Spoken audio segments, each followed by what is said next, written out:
and the Paj schools in Malaysia. And last, but certainly not least, welcome to all of you, to all of the students and teachers who came here today and are joining us in celebrating. Welcome to the GAP students from the GMI, where are you? Yes, there you are. The homeschooling group Life Explorers, over there. SM Sri Chahaya, right here. Yes, back there. And Sri Danish International School. And the Oxford Academy. Yes, over there. So first of all, has everybody received a SFF bottle? Yes? These bottles are reusable and can be taken home, but please be aware that they are made out of glass and break easily. Therefore, please be cautious and do not drop them. This year's festival theme, Humboldt and the Web of Life, is hugely influenced by the 250th birthday of one of Germany's greatest minds, Alexander von Humboldt. He, like no other, understood that nature is a global force in which everything is connected. For the past month, we ran a social media photo competition called Humboldt and I, and we've been receiving photos that show the participants and his or her association with Humboldt and his work, together with a little description of what is seen on the picture. Thank you to everybody who participated, and now we will share the best photos with you.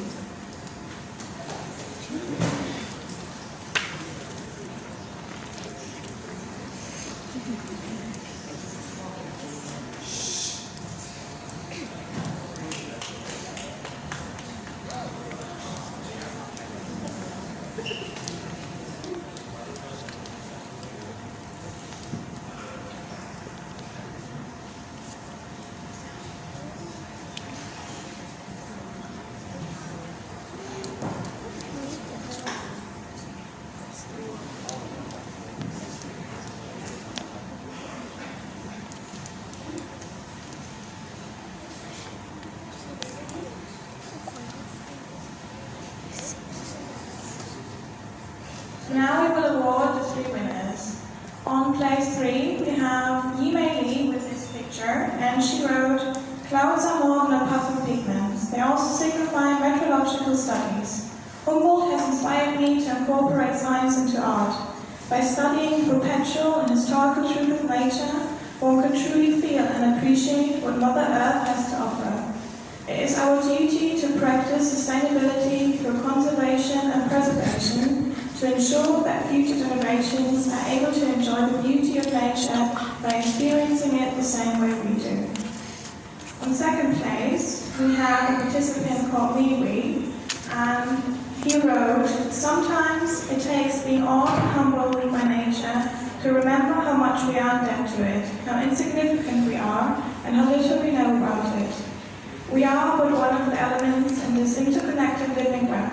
I love how Humboldt believed nature has to be analyzed, but also experienced and loved. As city dwellers in Malaysia, a country blessed with countless waterfalls and forests, we should cherish this." And on first place, we have Fatin Iksamza, and she wrote, "I stood in front of the 300-year-old tree, feeling all small about my own existence. Like how humans have been automatically set to be the stewards of this world, I'll tell you, there are days I doubt us. As much as I want to love, to power through, we keep falling to the brink of greediness. To whom am I to say, love will find its way? Some days we heal, but some others we destruct like we did borrow this world from the next generation. To say, I'm hopeful, is such an understatement, so I let my lips work to give those words meaning. There is so much to learn that our nothingness makes us humble. Every experience, heartbreak and glory, are meant to make us human again. I want to be human again." So congratulations to all winners.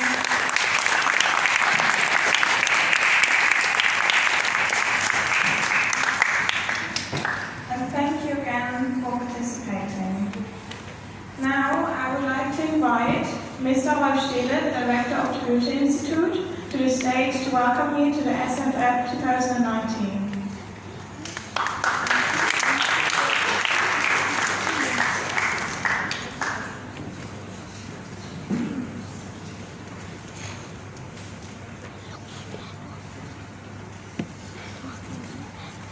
So, thank you very much, Ms. Stella, also for showing us these wonderful pictures and explaining them to us through the text of the photographers. I would like to welcome you all very much to the 9th edition of the Science Film Festival in Malaysia, ladies and gentlemen, dear boys and girls, and dear festival partners. Last year, actually, the topic of the Science Film Festival was food revolution. And what I have learned from last year's festival is that the global warming and the climate change is not only produced by carbon dioxide, the CO2 that is produced by the burning of coals and by diesel engines, but also by gas which animals produce. And we produce so many animals to produce the meat that we eat. So I think it's more than slightly over 51% of all the animals contribute to this global warming. This was actually new for me. So if we ask what has changed since last year, one can say not much. Let me tell you, I was in Germany this summer, and it was in July, and normally we have nice summers, 25, 26, 27 degrees. You know, if it's 28, we think it's very hot, yeah? And you have above 30 every day. So there was actually, this year, a heat record ever was reached. There was one state in Germany that had 42.7 degrees. And this was the highest temperature ever recorded in Germany since the recording started, which was about 150 years ago. So we see global warming is going on, the climate is changing. So if we ask what has changed since last year, we might say not so much. However, I do think that our societies, the atmosphere in our societies do have changed. I think 2 years ago, I mean, you all know Greta Thunberg.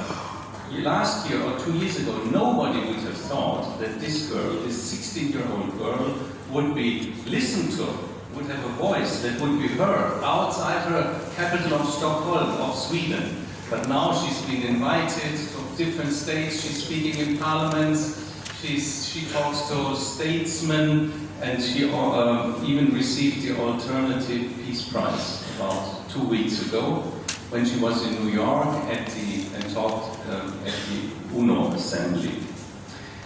Now, Fridays for Future is a protest movement that cannot be overlooked anymore, and I think we are on the right way there.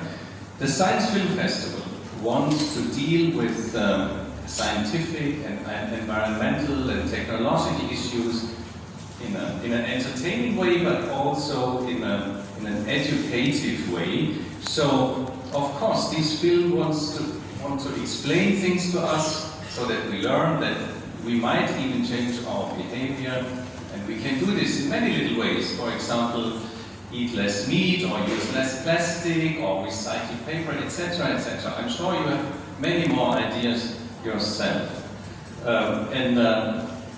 Ecocentric will work on these ideas with us later, I believe, and also the films that we are going to see will give us examples. Now this year, and Stella has mentioned this, this year's topic is Humboldt. Humboldt's Web of Life. And I think Nisha, where is she? She has made herself an Humboldt expert. Let me just tell you, this man lived 250 years ago. So it was a long time before, and this man was a researcher, a writer. He wanted to find out the meaning of nature and of man and how they are connected. And he created this image of web of life, that everything is interconnected. Nature, climate, the rainforest, atmosphere, and human beings. And he thinks, if we change too much, if we fiddle around with the rainforest, for example, yeah, we destroy this balance and we destroy the web. And this comes back to us human beings years ago. So we talk about 70s, 80s, 90s, around 1800. he did an expedition to South America. I think he was, of course, there was Columbus and all these, yeah, Magellan and all these explorers, but Humboldt went there. He stayed for many months in South America, in the Amazon. He researched everything. He did drawings. He met indigenous peoples, you know, and there is this story that once he came to a slave market and there were many, many, many slaves to be sold. He bought them all and let them free. Yeah? This is just an image to tell you how much he loved also people. And he was a real adventurer. And his birthday we are celebrating this year in Germany and far beyond, and with the Science Film Festival as well. Now, I would like to thank all our partners. Stella has mentioned them, the Malaysian Nature Society, the Ministry of Education, ASTI, the Association of Science, Technology and Information, the German Malaysian Institute, Ecocentric Transitions, the PASH School Initiative and the Kuala Lumpur Festival. Actually, Mr. Radish is here and representatives of all the other partners are here. This year, the Kuala Lumpur Festival has invited the Science Film Festival to be part of Kuala Lumpur, which is a festival of ideas. It's a great festival. They work on journalism, on creative industries, they have programs for children. Tonight is the official opening, and it will last for the next days until, I think, Sunday evening. And there will be screenings of environmental films on Saturday evening, 2 longer films you can watch here in this room. Watch out for the program on the web.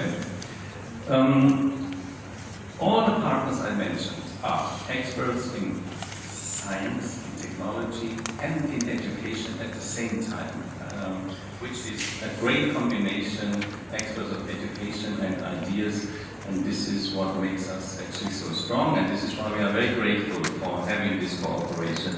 Now, thank you also to all the schools, to you for coming here, to the schools and universities, and to all the volunteers that will help screening the films in the next few weeks. And let me express a special thank you to my colleagues Miriam Hager. Where is she?